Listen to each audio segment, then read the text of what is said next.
After all the debate over where to put Lahaina's ash and fire debris, the heavy lifting starts tomorrow.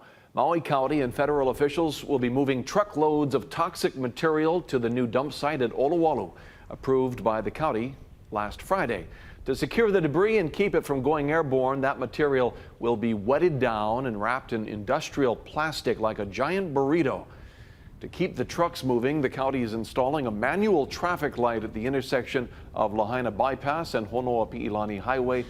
The entire cleanup is expected to take most of the year. The government crews can only enter properties where they have permission. Property owners can find all the forms and project information at mauirecovers.org/debris removal. The cleanup is another turning point for this town that'll never be the same. More than 5 months after the blaze, our Mahealani Richardson has a closer look at some of the subtle changes underway. Overlooking Lahaina more than 4.5 months after that devastating fire, you can see there are changes. Before, the area looked completely blackened. Now you can see signs of life. Entering Lahaina town, the barriers are covered with colorful murals to shield the devastation behind them. Inside, Sanford Hill, who lost his home at a senior living complex, drove through famous Front Street for the first time since the August 8th deadly wildfire. All the memories that I have going back 50 years of that place are gone. He remembers Halloween parties during the 70s and the home of Fleetwoods on Front Street.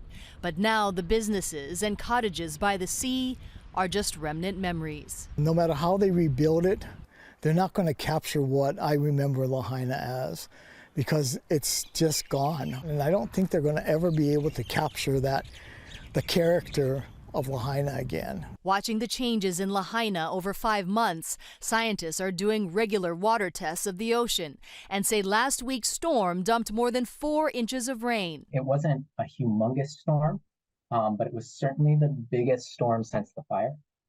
And it was also from the stream gauge in Kahoma Stream that USGS operates, it was the biggest runoff event of the year. The fact that it's falling on a highly impacted, burned area really drives concerns that there's not only ash and contaminants mobilizing, but what there definitely is mobilizing is sediment. Confirmed test results aren't available yet, but environmentalists say there are some encouraging signs. And there's no doubt that toxicity has flowed into the ocean, but I think all the work that has been done has really reduced the amount that could have just washed right in. It was visible to us that there were areas where that soil tack must have really kept the ash in place. A look at the historic banyan tree shows green is sprouting, and experts even saw a monk seal that came to rest on shore. We've seen a lot of life more recently, which is, it warms your heart when you're out there. That burned chemical stench is gone,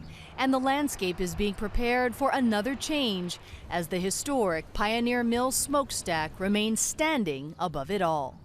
Reporting from Lahaina, Mahealani Richardson, Hawaii News Now.